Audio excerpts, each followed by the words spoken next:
Thanks everyone for joining. Let's just quickly get started. So we've got none other than Shailendra Nath Jha. Sir is going to be taking this masterclass for us. He's a product guy, a father, as his LinkedIn profile talks about. He's currently associated with Spinny. He is the Vice President Product Management at Spinny. We all know where we can buy and sell our cars. So Spinny is the go-to website that you should definitely be looking at, or the app that you should definitely be looking at.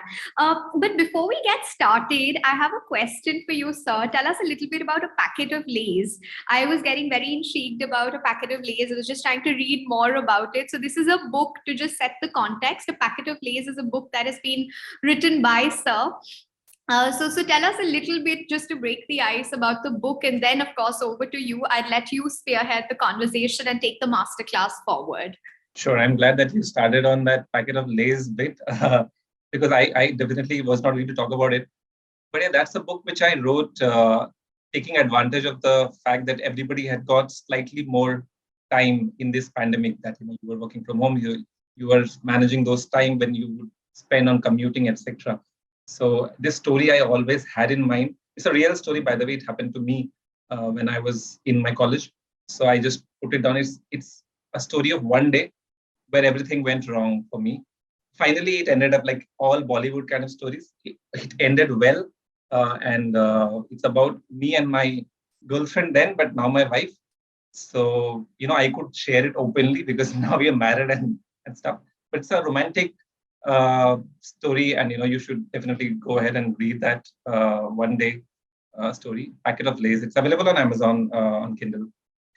And okay, so this is the boring slide, which is the LinkedIn style slide, which is where you will get to know where I work, where I have studied, etc., where all I have worked, as the LinkedIn style slide. But the more interesting slide is the one which is more the Instagram slide, which is where I'll tell you who I am, because I think it's very important for you to know who the people are, not just from their designations or where they have worked, but who they are really, right?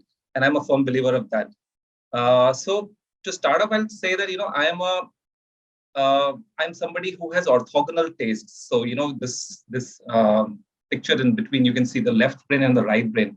I think I was blessed enough to be good at both maths, physics, and those kind of subjects, as well as I had a knack of writing. And as you just said, I have written a book. I've written more than 100 odd poems till now, mostly in Hindi, and that is where this pen and this poetry thing comes.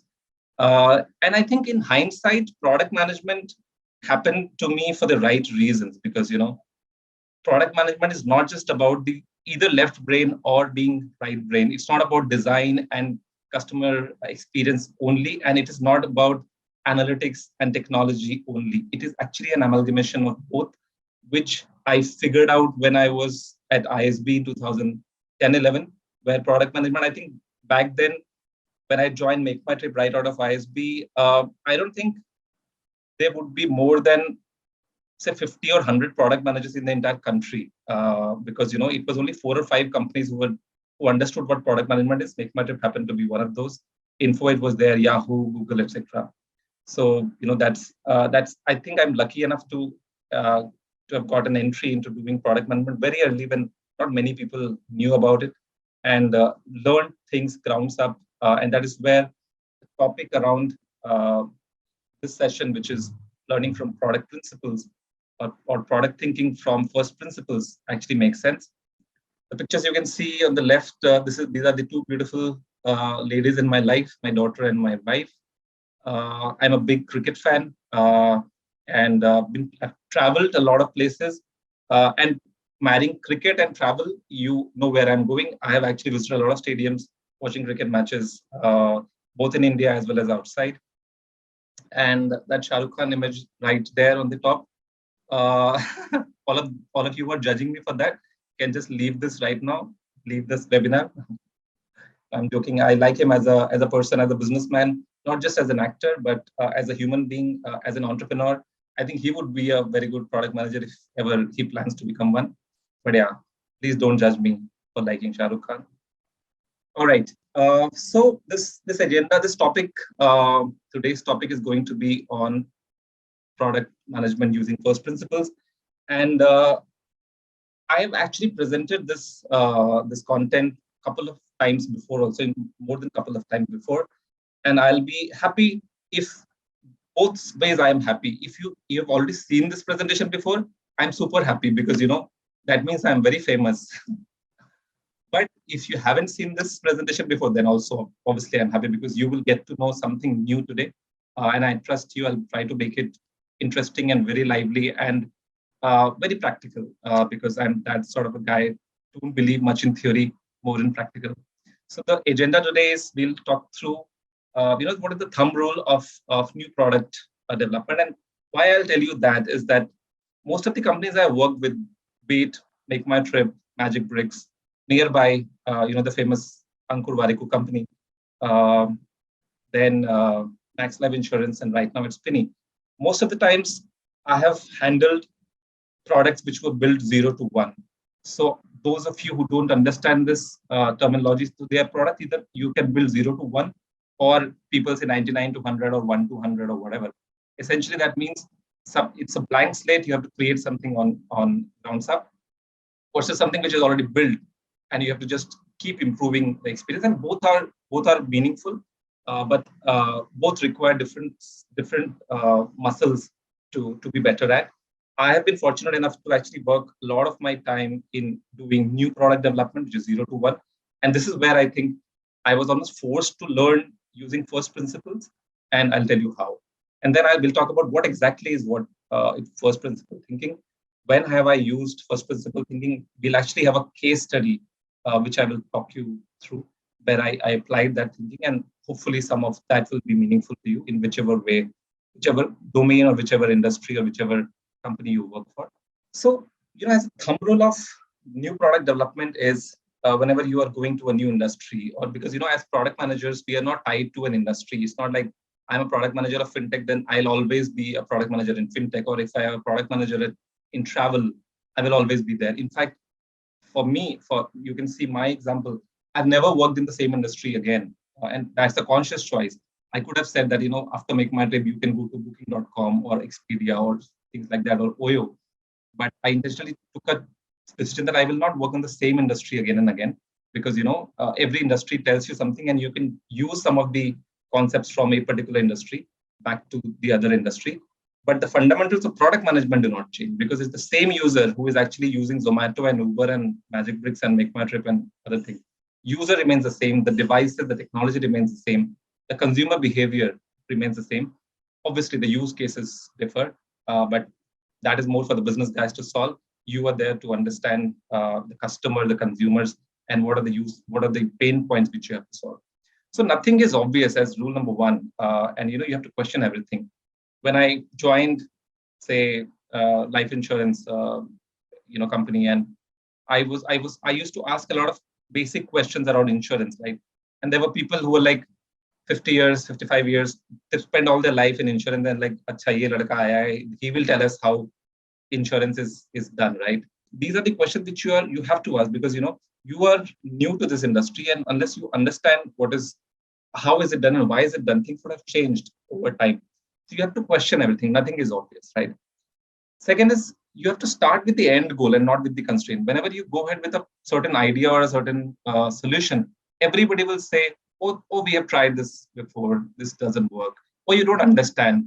Things like, oh, beta, insurance is not bought. It is actually always sold. So, these kind of phrases and, knowledge which is there prevalent in an industry, people will tell you. But, don't get constrained by, what people will tell you are the constraints.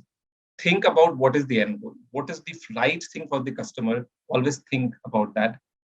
And if something has never been done before or tried before, that doesn't mean it will never work, because it has always worked.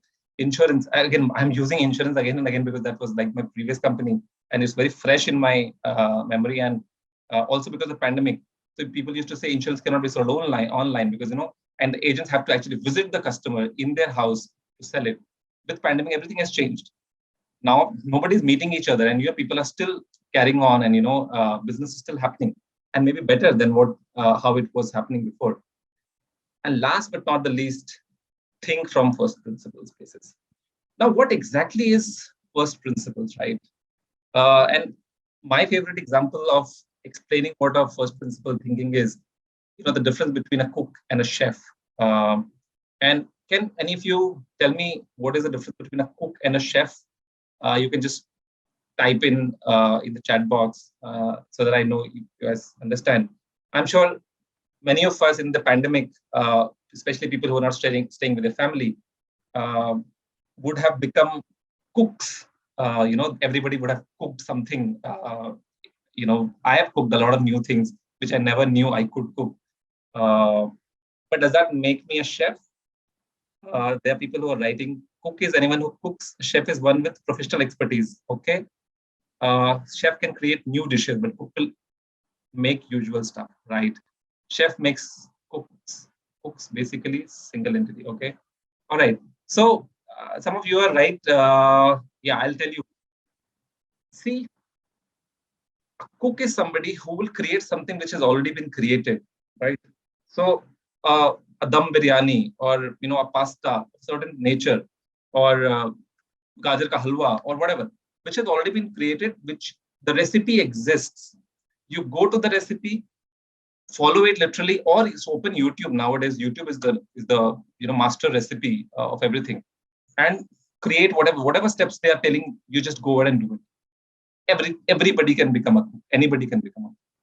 But a chef, on the other hand, actually understands the nuances of the spices, the oil, the aroma, the things, the vegetables, the fruits, and other things by the first principles. That means he understands that, okay, this will add, this will make the food a little salty. This will actually cut the aroma.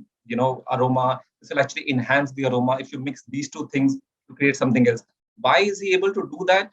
And then he can actually create a new recipe out of his own, because he understands the basics of what the spices and all the things are, and किसको कैसे पकाना चाहिए, किसको गरम करना चाहिए, कौन सी चीज ठंडी अच्छी लगती है, because he understands the palate कि कौन सी चीज कैसे जाएगी जीभ पे, कैसे सही लगेगी, etc. So chef is actually somebody who understands things by first principles, and he creates recipe on its own. Whereas a cook will only follow somebody who is already created. So if you are in the 1 to 100 kind of a product, or if you are in an industry, like for example, somebody is creating another Amazon or somebody is creating another Zomato, you don't have to go anywhere, right? Just copy whatever has been done in the industry and maybe do some variation, improvisation, and you'll become a good cook. But for example, if you're thrown into creating something new which has never been done before, for example, Google Glasses is coming, right? Or maybe something to do on watches, or some new technology comes in, which you have never even thought of before. You will never be able to be successful because there is no literature available on Google or anywhere else where you can just copy. You have to think from the first principle. And now I will tell you the exact definition of what first principle is. First principle is a basic or a foundation proposition. It is actually a Google definition, which I've just copied, or assumption that cannot be deduced from any other proposition or assumption. That's the most fundamental ground truth, right? And our friend sitting here on this chair has a better way of explaining this than me. So I'll probably play that video for all of you so that you get to hear Mr. Elon Musk himself. I think it's also important to reason from first principles rather than by analogy. So the normal way that we conduct our lives is we reason by analogy. We're doing this because it's like something else that was done, or it's like what other people are doing. Me too type ideas. Yeah, slight iterations yeah. on a theme, and it's because it's kind of mentally easier to reason by analogy rather than from first principles. But by first principles is kind of a physics way of looking at the world, and what that really means is you kind of boil things down to the most fundamental truths, and say, okay, what are we sure is true, or as sure as possible is true, and then reason up from there. That takes a lot more mental energy. Give me an example of that. Like, what's one thing that you've done that on that you feel has worked for you?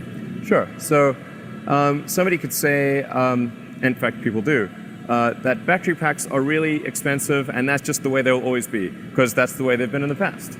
You're like, well, no, that's pretty dumb, because if you applied that reasoning to anything new, then you wouldn't be able to ever get to that new thing. Right. It's like you can't say, horses. Nobody wants a car because horses are great and we're used to them and they can eat grass. And there's lots of grass all over the place, and there's no gasoline that people can buy, so people are never going to get cars. Right. People did say that, and for batteries, they would say, it's going to cost, historically it's cost $600 per kilowatt hour, and so it's not going to be much better than that in the future. And you say, no, okay, well, what are the batteries made of?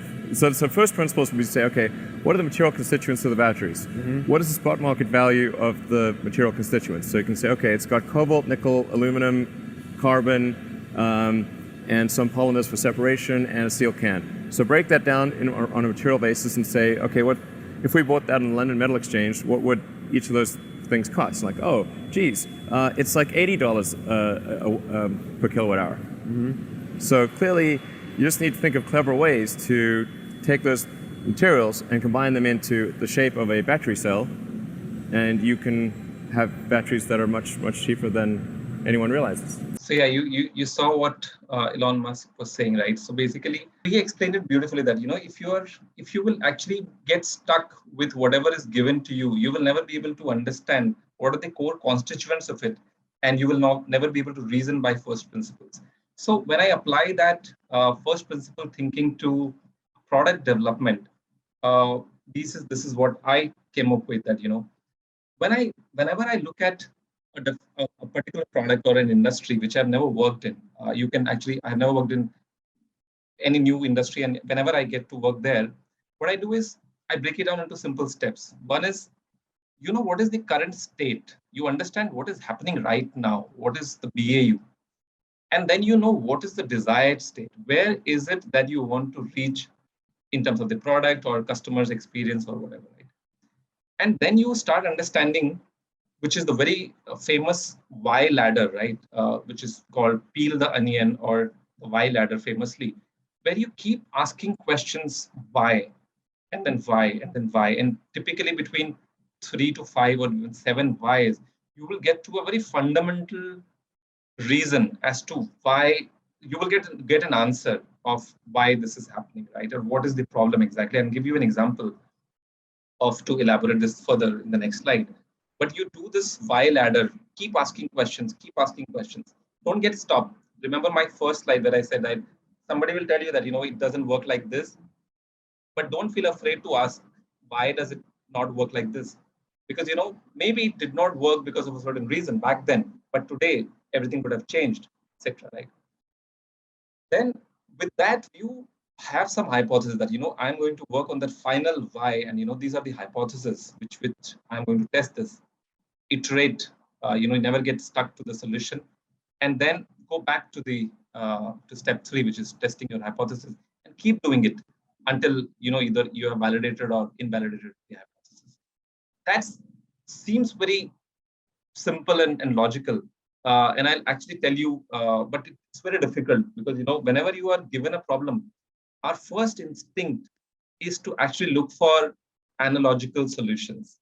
Or in my previous example, as I said, you start looking for a recipe. You are moving to a new car. I moved to a used car industry, right? The first thing people will tell you is, study CarMax and Carvana and other things which are happening in US, or go to, say, what is happening in Australia. And you try and mimic what is happening there. It may work, it may not work, right? Because, that's a different geography, that's a different thing. India is a very different economy and a very different, the demographics are very, very different. It may or may not even work in an Indian context. But if you just copy things from wherever it is, you will never be able to argue or work from a first principle basis. And this is where I'll actually move into the case, because so far it was theory. And as I said, I hate theory. I'm more of a practical person. I'll move to the case so that all of these concepts will become much clearer to you as we move ahead. This case is a real product which I developed when I was with Magic Bricks. And I'll take you step by step. What was the problem? How did I use the framework which I suggested? And what was the learning? So in home buying, and I'm guessing most of you are aware of Magic Bricks and the real estate. It's in the real estate business where people go to the listing to look at different properties, and they go for site visits, especially in case they are going to buy a property. This is mostly for the buying use case. So the current state was that they were redundant and tiring and unuseful site visits. Site visit is basically something where a user has to actually go and visit a particular location where the house is, or most of the time this is under construction, far-flung areas like Taj Expressway, Noida Extension. I'm from Delhi, so I tell most examples from Delhi, but I'm sure same cases will exist in wherever you are, Mumbai, Hyderabad, Bangalore, whatever. And that was the current state. What was the desired state? The desired state was that the users or the customers will have to experience the home property with minimum hassle. And they should be able to do this at their own comfort and availability. They should have this flexibility. That was the desired state, the to state and the from state and the to state. And then we started moving to the why ladder, the peeling the onion. So remember, I said the current state is redundant, tiring, and unuseful site visits. Now you ask, why do customers go for unnecessary site visits? If this is unnecessary, why do we even go? So the answer comes because they don't get the relevant information and experience on the site or the app. Okay, so the information is not there on the site or the app. But why is it not available on the site or the app? Because the website or the app is not sufficient to provide the necessary experience. Because home buying, and similarly, I think car buying is also a experiential purchase, right? You need to be there, you need to see, look around, move, and then get an experience, get the vibes that, get the information from a depth perspective, etc., for you to take the decision. And that information is not available on the website or on the app. But you then ask, why is the website or app not sufficient? And the answer comes because the technology which is required to produce that kind of immersive experience is very expensive, and it might require hardware as well. And remember, now we are talking about some kind of a AR or VR technology, and remember, I'm talking about 2016 here. So 7 years since, and many things would have changed over time. So just move back 7 years and imagine a world that existed back then. This is one area of line of thinking, right? Then I started looking at another dimension. So I said, remember in this one that, it has unuseful site visits and tiring site visits. So you say, why are these site visits tiring or painful? Well, because the customers have to visit far-flung areas, and most of the time the sample flat are not ready. Because, you reach there and realize it's either closed or there's nothing, you just have a barren land there. So you break it down again. So why visiting far-flung areas is a problem? Visiting is a problem because, you have to travel in this heat, traffic, weather, you have to spend 2-3 hours, and you don't even get to see what you wanted to see. And why samples flat not really a problem? Because actually users want to see, look and feel the real flat, how it will be before they actually put their money and buy it. So similarly, I did multiple such why ladders to understand what is the root problem. For the interest of time, I'm summarizing the problem in one slide, because most of the times defining the problem in the right way, how do you put that problem on paper, that itself is 50% of the job done, because most of the time we don't even define the problem in the right way. And I'll just take a small example here. I was reading somewhere that with Amazon, when they were defining the problem around Kindle, they said, we need to be able to deliver the book to the customers instantly. Focus is on the word instantly, or as soon as the customer orders. Imagine if this problem would have been constructed in a different fashion. For example, we should be able to deliver a book to the customer on the same day, or we should be able to deliver the book to the customer as soon as possible. Imagine if the problem was defined like that, it would have become a logistics problem, not a product problem. For example, they would have said, okay, we'll set up multiple hubs in each of those cities, or we'll increase the the logistics around it, the supply chain thing, and all those things would have started happening. You started working on a different direction of problem.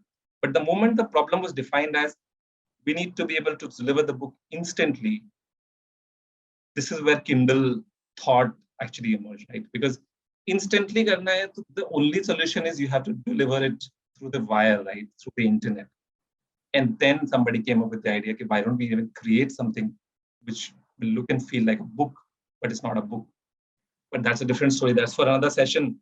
The point here was, how do you define the problem precisely? So, the definition here that the experience of home buying and renting is a complex and high involvement process, and it requires actual and multiple visits to the location before finalizing. And this is an extremely slow and time-taking process. That's the problem. The solution out of all the while adders we came up was, through technology, a lot of this can be solved.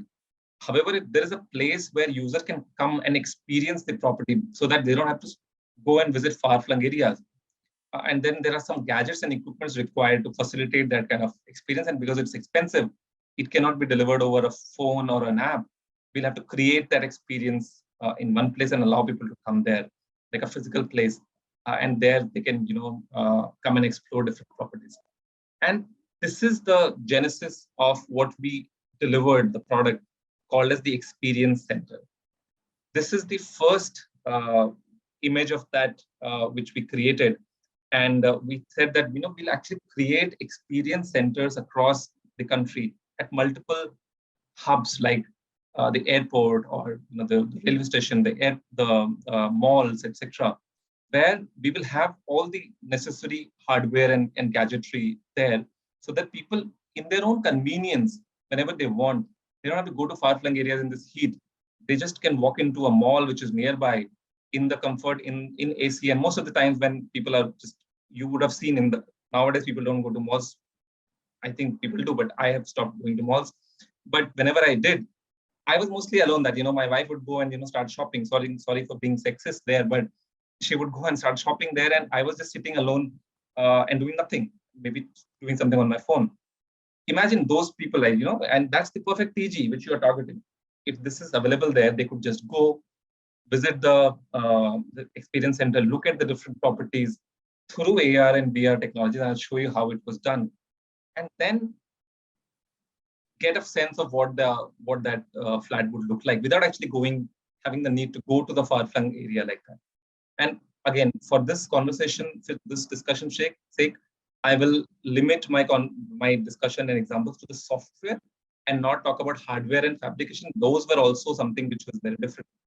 But I will just pause here to allow you to have a look at this. There is a big screen you can see, which is showing up here, which is actually a 65-inch big touch screen. They're small, which we used to call as buckets, small, 24, 25-inch, 21 inches, small monitors. And then, you had a big wall also behind. So, and I was creating this for the first time. Like, I had never created a product like this because it's almost like a physical product. And I had always in my life created digital products. And even for digital, I would create products for desktop, or I would create products for mobile. But I had never, or any of the members had ever created a product for a smart TV, which was a new thing in itself. And I'll tell you what were the challenges there, right? So designing for using the first principle that, imagine, usse pehle we used to tell our designers, and designers would always crib, and I don't know if there are designers in this room also, that, arey yaar, we don't have enough space, we don't have enough real estate on chota se screen mein aap kya dikhaoge, right? Here, on the other hand, the problem was completely different. It was a huge 65-inch screen. You could fill it up with anything. In fact, one of the things was you had to avoid the temptation to fill the large screen, which is the last point here. Because, you would just fill that damn screen with whatever you wanted to do. But there were multiple considerations. For example, on a small phone, there are ergonomics and heuristics around that, sorry, my phone is not visible properly, but for example, if you're using a phone, your thumb, like all the CTAs need to be at the bottom, and it should be accessible using the thumb because mostly people use the right hand, etc. All that philosophy and logic, which is the copying the recipe or analogical thinking, went out of the window because we are not talking about phone, we're talking about a giant 65-inch screen. There, the considerations was height was a factor. So if you look at this screen again, that it's actually at a height, and it's a 65-inch screen. So we assume that an average Indian would be like 5.2. I think we took a lower side, but actually it should be 5.4, 5.5. But yeah, average height will be 5.2. So we imagine that somebody who's of a height, average height, should be able to access it. There is also a small widget, right? Small wedge kind of a thing, which is what we call as the buckets, which would also make that distance like a couple of feet away. So you can't just touch it intuitively, very easily. So you have to consider all those things that, a user, and whenever we were designing, we were actually putting one guy who was actually of that height, and usko bolte the ki touch karke dekho, are you able to do this? Are you able to do this or not? And we were doing it again, linking it back to the topic of this by first principle. This is no theory available. You're just doing it considering how would a human interact with that system, right? And some of the basic things were like, we have to, and these things came up by just plain observing people and first principle thinking. We have to allow natural gestures, because if you create something new, some new interaction which people are not used to, they will not do it, because it's not like a mobile which people understand कि अच्छा इसको, it's not Instagram like इसको swipe करने से picture आगे बढ़ जाता है, इसको click करने से ऐसा होगा, because nobody has worked on a 65-inch screen. And to minimize the interaction cost of tapping and typing, because you're in a public space. Even something as basic as putting your phone number should be done carefully, because it's a public place. Some people might mind putting their phone number where 10, 15 people are looking at your screen. So these things, like again, something like this nobody will tell you, or you cannot read it somewhere. You have to just observe it and think about the scenario. This is where user empathy will come. That agar ek user wahan kar raha hoga, to what are the things which he will be thinking of? And some of these things we also came to know as we went ahead doing the prototyping and the testing. And I'll just move ahead, just organize the time also. So what we did was, from a testing perspective also, again, using first principles, like we actually set this up, the entire damn thing on, so it was Times of India building in Noida 16. So on ground floor, we just put it up for almost a month or two. So people used to come, like hundreds and thousands of people used to come to Times of India building every day. And we actually used to sit there and observe people, what they were doing. Some of the interesting things which I will tell you here was, what were the learnings? So, vertically, it was a vertically mounted screen. So a vertically mounted screen has a very poor affordance of touchability. You understand affordance, right? Affordance means the likelihood of you doing what with this thing. So if there's a knob, which is a circular knob, you will go ahead and rotate it. If this is the handle, you will go ahead and pull it down. So that's the affordance.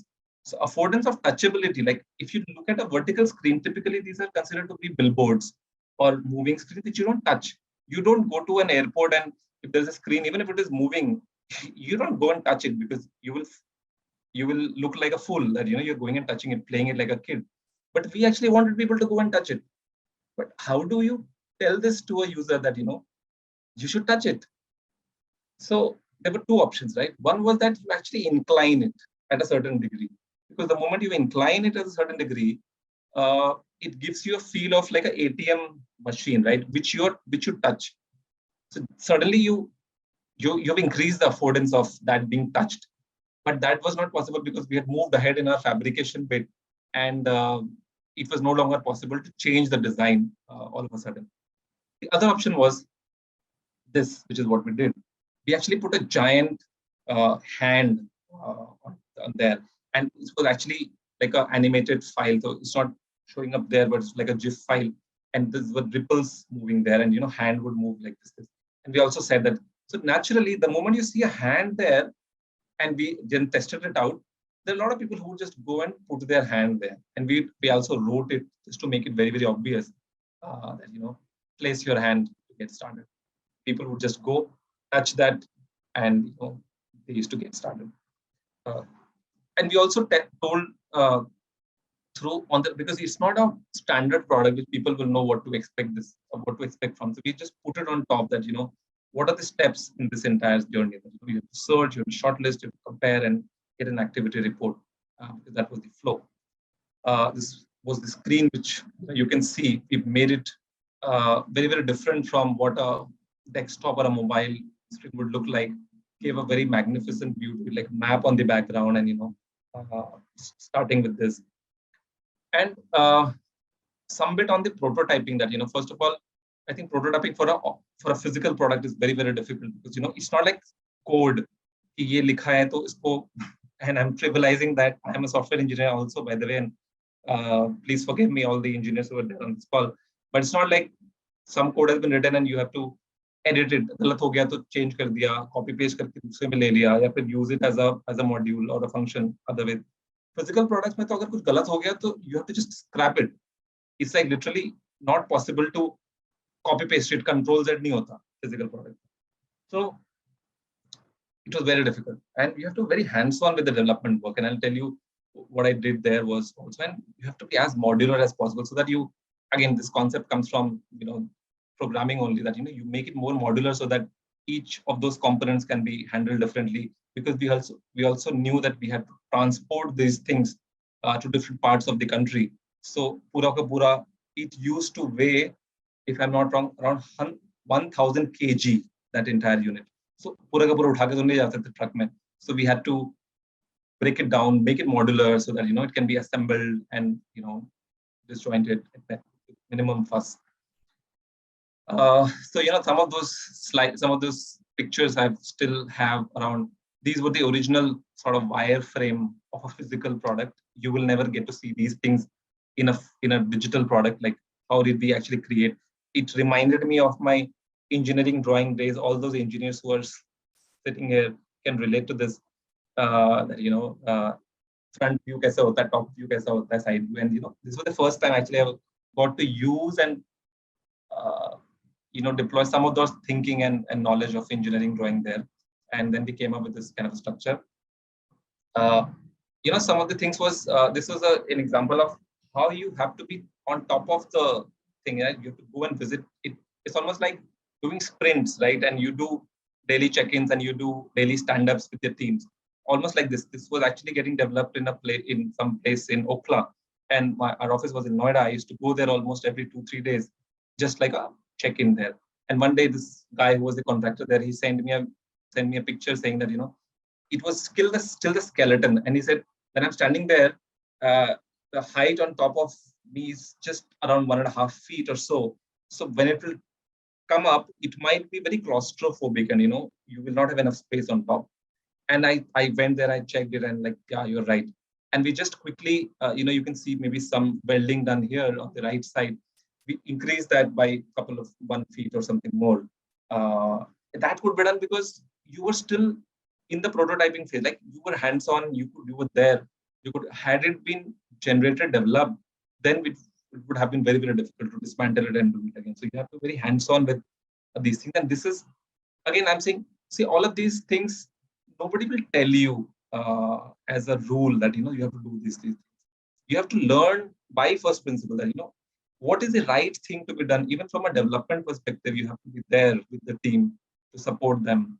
You have to make it modular so that it can be reassembled, etc.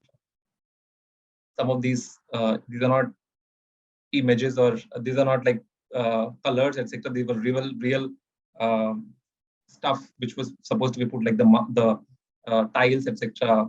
What is the texture like? Agar log uspe chalenge, so they shouldn't fall, but at the same time it should also look shiny.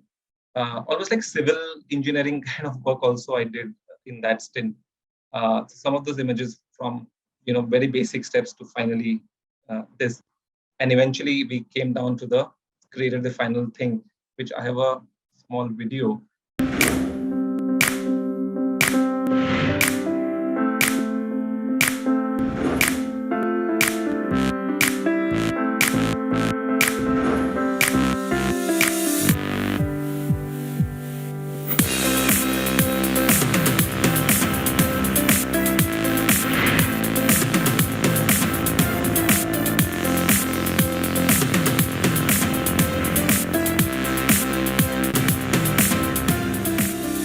the right property involves a lot of search and decision making.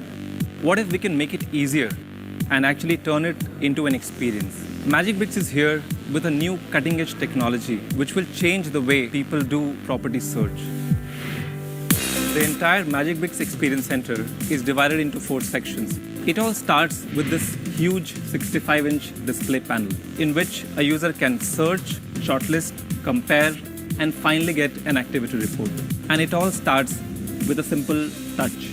A user is taken to the homepage of Magic Bricks Experience Center, where he can either search for a particular locality or builder or project. Suppose a user is in Bangalore and he's interested in HSR layout and he has a preference for 3 BHK. He can obviously change the budget range and then he searches. He's taken to a page which is basically a listing of properties. He can go through the details of the properties in this left panel. For example, locality rating, price bifurcation. Now, if suppose a person is interested in this property and if he wants to shortlist this property, he can basically drag it down and the property will come into his bucket. Suppose a user wants to compare the 2 shortlisted properties against a set of attributes which are listed here. For example, if he's interested to see how many hospitals are there in the vicinity of these projects. And similarly, he can keep on liking and giving thumbs up or smiles to the properties against each of these attributes. And finally, he's taken to his activity report, which basically tells him which is the number 1 property against the likes which he has given. And now is where the magic card comes into play. This is a RFID card reader by a simple touch, and the list of shortlisted properties will move into this RFID card. And from here on, he can move on to the next steps, which is the VR and the hologram sections. This is the 360-degree virtual reality zone in which a user can virtually walk through your property even without visiting that property. The way it works is the user will come here with the magic card from the previous screen. This magic card already has the shortlisted properties. He simply needs to tap in this card here and the list of shortlisted properties will come up here, in which he can choose one. The user simply needs to wear this headset and then start taking a tour of your property even without visiting that property. It almost feels that the user has reached that property even while he's sitting in an airport or in a mall. This is the 3D hologram section in which your project can be showcased in its entire glory. The flow is the same. User carries this magic card, taps onto the screen, selects one project, and starts experiencing your project in a floating scale model. The beauty of this is it can showcase your project, a part of your project, or even a flow plan in a physical scale model, but which is digital. Continuing with the seamless user journey, we bring to you the next zone, which is the Great Wall of Magic. This is a huge 75-inch 4K display panel in which you can showcase your video walkthroughs or any other advertisement of your choice. Aided by innovation at every step, we welcome all of you on board to experience real estate the new age way at the Magic Bricks Experience Center.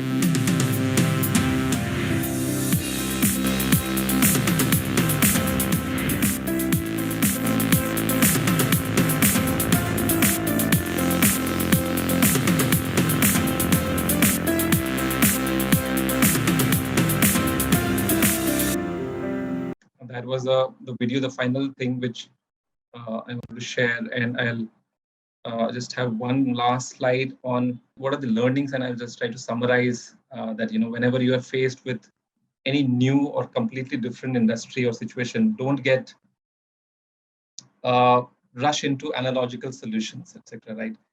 Think of it from first principle basis. Get to the root of the problem. That is very important. Somebody was asking, how will a senior PM actually give me the chance? They will, trust me.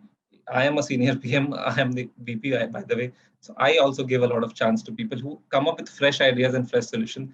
If there is somebody who is not giving you the chance, then probably that's the time to move on to a different company. Live the problem, replicate the situation. That you have to actually be in the shoes, as we say, right? Be very hands-on with the solution, not be like sitting in the boardroom and thinking of a solution. Iterate and don't fall in love with the solution. Fall in love with the problem, but never fall in love with the solution, because solution might change, but the problem might still exist. And finally, enjoy the process, not just the end, because honestly, this was not the most the commercially most successful product which I have ever put my hands on. But definitely from a learning perspective, you can imagine this was built in 2016. I still am using this as an example that would show you that the learnings which I got from this, from a not so profitable product also, from a product perspective, it was immense. And that is where I will end. Thank you. And I'll pass it on to Nirja or Ayush to take it over from there. Thank you, guys. Absolutely, absolutely. No, even I will let you spearhead the conversation because I think it was absolutely enriching to figure out through your anecdotal references. So certainly, I think we learned a lot. Very inspiring. When you showed the Magic Bricks eventual video, I think it was stellar result altogether of whatever steps that you were telling us, sir. So incredible journey there. Very quickly, of course, I hope all of you are aware about the placement-focused product management bootcamp that we are coming up with very, very soon as a part of our master camps. And all of you know that product management is going to be something which is required. And just like sir was saying that, despite being the vice president, there are always, there's room for looking at the problem, not being in love with the solution, but being in love with the problem and trying to change and improvise that entirely. And also, as it's said in product management lingo, wherever there's a product, there is a product manager. So this is a high growth industry that we're talking about. Improvisation as well as product building, everything is something which is really important, understanding the pain points. So we're going to be launching this new course, which is going to be a placement focused bootcamp. But I think by and large, of course, let's just very, very quickly address a few question answers, Q&A that have come in. So sir, there's a question that has been asked by Arjun in the question answers section. And the question is that he's a final year student in computer science. He doesn't like coding at all, but he likes managing. So do you think that he could probably be an ideal candidate for this bootcamp that we're organizing? Yeah, why not? I also didn't like coding, by the way, although I did coding for a couple of years after I passed out from NSIT. But I was very clear that, this is not, I wanted to understand why are we doing whatever we are doing than actually getting a high of coding it or doing it. There are people who like algorithms and coding themselves, but I was more interested in why are we doing it and what is the impact which is going to create. So if you're also passionate about the why, because product management is all about the why and not the how and the what, because there are a lot of people who would actually assist you in getting to the what and the how. But if you're passionate about why, then definitely product management is the place for you. Right. So S. Mehta has asked a question that today when we're talking about product differentiation, how can we figure out what the problem is? Even though I think you've answered this question during the masterclass where you said about why laddering, asking the 5 why, trying to get to the root cause of the problem. But still, would you like to take this question, sir? That when we're talking about products and the range of products coming in, even though you mentioned in the master class as well that the same users using, say, different kinds of apps. So obviously, we're looking at knowing it and trying to make sure that there's an ease for the user. But still, would you like to address this question again, that how do we recognize what is the problem as a product manager? And he's asking only when he's moving to a new industry? He's asking that, when this is S. Mehta's question in the question answer section, okay. And he's saying in today's market, very generic question, general question. See, I don't think every customer has a different need. So obviously, slightly different need. And this is where the concepts of segmentation and personas come in, and those are the ones which you learn as product managers, and you should learn that you group people in personas and segments, right? Segments is more a marketing term, but personas is more a product management UX term. That there are certain personas that a 35-year-old male working in an IT company in Bangalore, recently married, has a different use case versus a 52-year-old guy with a teenage son or daughter will have a different use case. And you have to create, and you largely in this analysis, in this thing, what we do is we actually create multiple personas, maybe 2, 3, 4. We actually put it on paper, like in different companies I've seen, you literally put those guys' photos and people and their theories around it. And you keep looking at those people. And whenever you're designing a solution, you think about that person, that, will this person get benefited out of whatever I'm doing? And not everything you will do will matter to everybody else, because certain features in a product will be, for example, we say that, somebody is a novice user, early stage user, and early adopter, and there will be some people who will be advanced users, right? There are many things which WhatsApp as basic product as WhatsApp provides, which, for example, you would use WhatsApp very differently than your father or my father, right? If I ask him to send somebody's phone number contact on WhatsApp, he will not be able to do it. But that exists as a feature, right? You and I do it. If I ask you to send your location, you will be able to send it, but not everybody else will be able to send it. But you create things and features for certain users, leave out certain other things, and have those personas in mind. So it's not like you have to create 1 lakh different use cases. You have to create only 5 different use cases, group those according to personas. There's a question which is very pertinent and has been put in the chat box also. This is Devak's question. What is the scope for product management when we're looking at the newcomers or people who are freshers in the domain? This was a recurrent question. So people who are new to this entire domain, what is in it for them? I didn't understand this. What is it? In the sense, like if, for instance, somebody is coming like a blank slate, they're freshers over here, and they want to make a career in product management. So how can they go about it? Will this be a high growth industry for them also, or is it only for people with relevant work experience? Even I was a fresher when I started, right? And everybody will. So it's not like every company is looking for only people who have relevant experience. Even at Spinny or multiple places, right? We do hire for freshers. Which is the entry level role in a product management ladder is APM, which is Associate Product Manager. There are sometimes people hire you for as product analyst also. Those are the entry level positions. And from there you grow up. So there the expectation is not that you understand product management. There the expectation will be you obviously have some understanding of technology, have deep empathy for users, some bit of design thinking, the communication is good. Your ability to manage ambiguity is slightly better. So some of those traits are tested, not necessarily, some of the core things like, as I said, personas or how do you manage Scrum, etc. Those things you will learn when you. But definitely there is a scope for all the freshers, and we have hired from engineering colleges as well as MBAs who do not have any experience in product management. In my team, there are people who do not have any experience in product management, and they're doing very well. They're learning.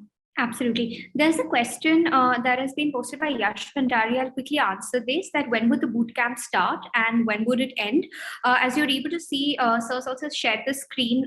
Yash, it's a 200 hours program. And yes, you can actually do it alongside your work.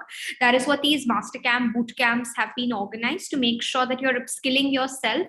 It's a placement focused mastercamp that will be there, and you can take it alongside your work. So there is no need for you to leave your job at all, because this is going to be in a hybrid format, and over the weekends the classes are going to be conducted. There is a question which is by Hashir, that what is the major difference between a product analyst and an APM role? I think 50% there will be an overlap. The difference will be a product analyst will be more centered around the analytics part. So looking at data, like familiarity with Google Analytics or tools like that, BigQuery, etc., Data Studio. You understand those things, you have decent understanding of SQL, you can pull out reports, do analysis. Whereas an APM, he will also be expected to do some of this analysis, but his focus will mostly be around the user, talking to the users, looking at the heat maps, speaking to the customers, looking at listening to the call recordings, working through the business teams to understand what are the priorities. The product analyst will mostly be focused on analysis part, not as much as the business. So, I always use this very famous Venn diagram, right? When you search for product manager and go to images tab, you will see this Venn diagram saying customer, technology, and business, right? So analyst will mostly be, his 70% role will be like technology centric, mostly data and stuff. Whereas the APM will actually be spread all over, more business and consumers. That's a small difference. And there are companies who call it differently also. There are times when they might be same also. In our organization, there are 2 different roles called product analyst and APMs. And that's the difference which I have told you. Right. There's a question very specific by Swapnil Patel. So Swapnil is having over 12 years of work experience, but there's no relevant work experience in product management. And post the MBA, his MBA also, he's been working on general management roles, especially when it comes to sales and business development. So can he transition into product management? See, if you want an honest answer, I think after 12 years of experience in non-product, it will be difficult. I will not give you false hopes. It will be difficult. I at least don't know of anybody who has been able to do this, except maybe one person who is still trying to move. And if you can connect with me personally one on LinkedIn, I'll maybe connect you to that guy but he has done his MBA now from ISB, and after 12 years of experience. But he was working very closely with the product managers. He was not a product manager, but now he has transitioned. I'm not sure if you were into business development and all, how easy will it be? It will be difficult, certainly. Right. I think that was very candid. So, Iqtidar, yes, there will be proper placement support that you're going to be getting. There will be a webinar very soon. This was a masterclass, but there will be a webinar specifically on the product management course. So you can attend that, and you can also know about the placement focused product management program that we're coming up with. There's a question by Pulkit that is there any difference between project manager and product manager? There are a lot of memes, by the way, which go around on this. That famous meme that somebody actually slaps somebody if you ask this question, because product managers actually get offended if you call them project managers, right? But I agree, there are a lot of, because this function itself is a very nascent function, right? And still is nascent even after 10-12 years of being in existence. People don't understand project management is just simply put, project manager role is to make sure a certain work is done within time and within scope and within the money. Product managers, actually 5% effort will be around project management. He's actually responsible for a KPI or for business deliverables. He understands users. Project manager doesn't have to do all of this. Project manager only has to make sure that a certain work gets done. As the name suggests, right? So he's managing a project. Project is it has a shelf life. Like project can be 2 months, 6 months, 4 months. Product is like it will never end, right? Unless you shut it down, like Orkut and stuff. But otherwise, product will have a long life, and it's a much more meatier and much more nuanced and high caliber kind of role than project management. Right. There's Shubhranshu Patra who's asking that he's in his third year. Would he be eligible for the boot camp, or are there any specific criteria that needs to be catered to? Considering, is there some extra knowledge which is required for him to enter the boot camp? I'll take that. I think if you're an engineer, you have the technical know-how, and transitioning into product management would be a little easier. This program is open for people who've recently graduated, so it's a good time for you to join. That's the answer, Shubhranshu. Thanks, Nija. Thank you, Vaibhav. So Radhika, what skills, technologies should a product management aspirant know? This is a question that Radhika's asked. If you're an aspirant, if you're a fresher, I'm assuming, as I said, right, especially nowadays, we expect you to have a decent understanding, have a product IQ. When I say product IQ, it means you should have a view on different products, which are commonly used product. Like people will typically ask you, tell me your favorite product. And, the answer should not be only WhatsApp or Instagram. It can be more like better products. These are also better products, by the way. But, and you need to have a say on what makes this product more usable. Why do you think this actually serves the purpose which the product does? So you need to have a product IQ in a sense of what product how products are built, how are they serving a purpose. Apart from that, I think basic knowledge of like some basic understanding of analytics in terms of they might ask you some guesstimate questions, etc. So you need to be aware of that. And good communication, logical thinking, reasoning, those are, I think, more and softer aspects. I think if you're, as I said, a good communicator or a storyteller, that will help. Because situation will be very ambiguous. Nobody will tell you this is what you have to do. Like there will be fire from all sides, and you have to manage that. If you have that balance head to be able to prioritize and look at different things, customer, you have to serve the customer also, you have to make money also from the business. And that has to be done in conjunction with the technology that, it should be able to deliver. Like, you shouldn't give something to technology which is not even possible. So you need to have that basic understanding. So these three aspects, if you cover, those are some basic things which we expect from a product manager. Right. There's a question by Arun Kumar in the chat box. Arun, this is not an MBA. This is a proper placement focused program, which is just trying to provide you with the relevant skill set to make sure that you're industry ready. So an MBA would be much more general in nature, or it can also be specific based on the specialization that you're going in for. But this will predominantly only the hardcore 200 hours of training that you'll get would be rigorously engaged in, giving you the know-how of how you can enter into product management. What are the live case studies? Just like a couple of them were shared by Sir as well, the Magic Bricks example, for instance. So you will be getting all the technical expertise to be prepared and be job ready, work ready from day zero in product management altogether. Vaibhav, is there any question that you would like to? No, Nija, I think we're good. We've largely covered all questions. There's a question about scholarships. So something that we'll only be able to tell you once you apply. So I'll just share the link so that you can apply to the program, and post application we'll share the amount of scholarship that you'll be eligible for. That's largely it. Thank you so much, sir, for your time. I think the masterclass was really very helpful. Thanks, everyone, for joining in. Should you have any other concerns, we have already shared the mail ID as well. Please feel free to reach out to us. And please feel free to reach out to sir on his LinkedIn profile if you have any other doubts that you're having. Thank you so much, everyone.